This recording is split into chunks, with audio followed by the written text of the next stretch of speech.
What's good, everyone? Welcome back to a new video. Thank you so much for being here. So I'm finally back with more recipes, quick and easy meals that are really good for your skin, that are healthy, and that will hopefully help you lower the inflammation so that your skin can better. These are the meals that I've been eating for lunch, for dinner, throughout these last few weeks. If you're somebody that is trying to recover from breakouts, I definitely suggest you incorporating some of these meals. I am definitely trying to do the same as well.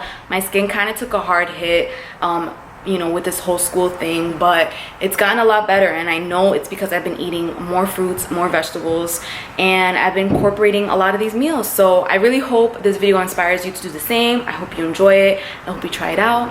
All right, so let's get started.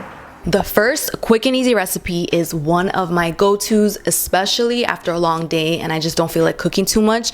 It's gonna be this red lentil pasta with marinara sauce. This is the pasta I'm gonna be cooking with today. This one is so good. It really just gets the red lentil right. For the sauce, this one just brings it to the next level. I'm telling you, I've mentioned it on my IG stories before. It's a little bit pricier, but it's worth it, trust me. So after I boiled and drained the penne, I am going to add in my sauce, and I also like to mix in some leafy greens in there. Whenever I can get some extra servings of vegetables, I'm definitely gonna get it in, and this is the perfect time to do it. So I'm just grabbing 2 handfuls of spinach, mixing it all in until it's nice and wilted. What's good about this dish is that if you're plant-based, you're getting a good amount of protein with the lentils, and of course a serving of leafy greens, which is always good for the skin.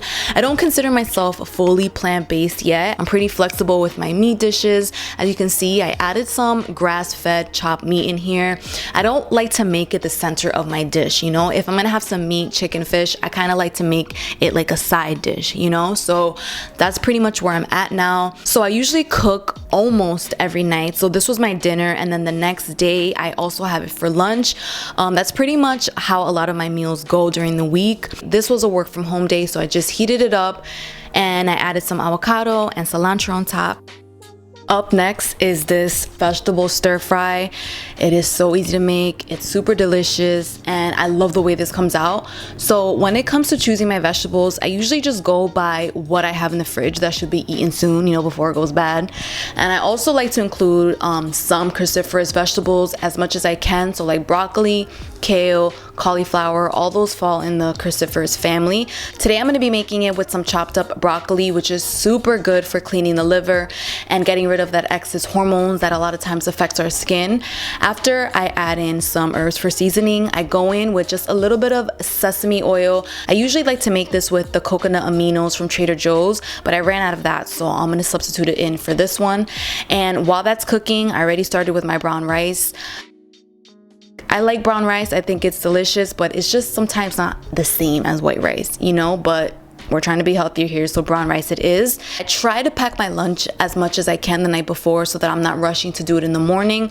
And when I get to work, I'll probably heat this up, pair it up with some avocados. It's super delicious, plant-based, and very filling.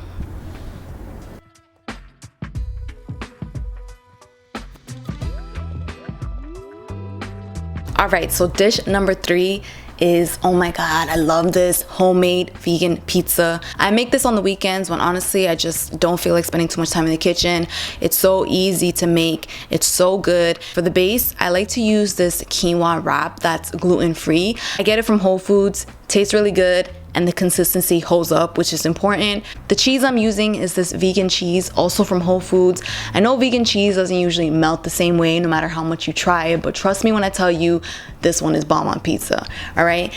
And of course, I got my marinara sauce, herbs for seasoning, some chopped vegetables, and again, I usually just use whatever I have in the fridge at the time, but I always gotta make sure I put some red onions because it tastes so much better with red onions. On some parchment paper, I'm gonna start off with my sauce, and the key to making good pizza is to put your cheese before you put any other toppings that you have. This just makes everything melt all together, heat up all together, so freaking amazing. After I'm done putting all my toppings in, I'm gonna put this in the oven for 10 minutes at 400 degrees. And this is the final outcome, you guys. I'm telling you, you gotta try this, especially on those days when you're craving pizza, but you can't really mess with dairy because they'll break you out. This should be your go-to. So easy to make, again, and it's super good.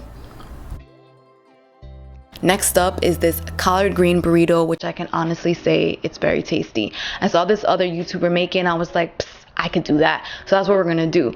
Of course, you're gonna need some collard greens. You wanna run it through some hot water. This is gonna make it much more durable when it's time to wrap it up. What's also gonna help is removing a little bit of the stem. Just be careful not to rip the leaf too much though.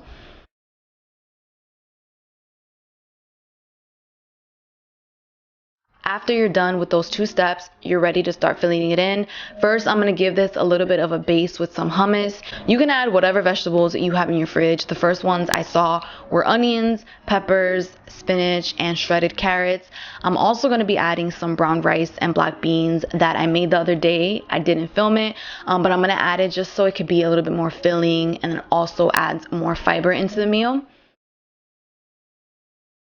As you can see, this part right here, I struggled a bit when it came to wrapping it all up. But like I said, if you steam it in and you remove the stem, it makes it more durable, flexible, and you can just try as many times as you can to get it right.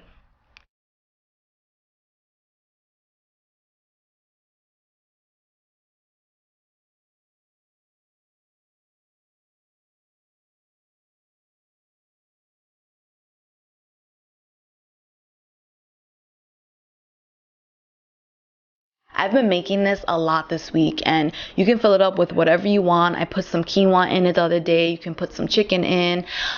Just use whatever you have in your fridge. The burrito holds up all the way until lunchtime. You just pack it up in your little container and you just bring it to lunch and you're all set.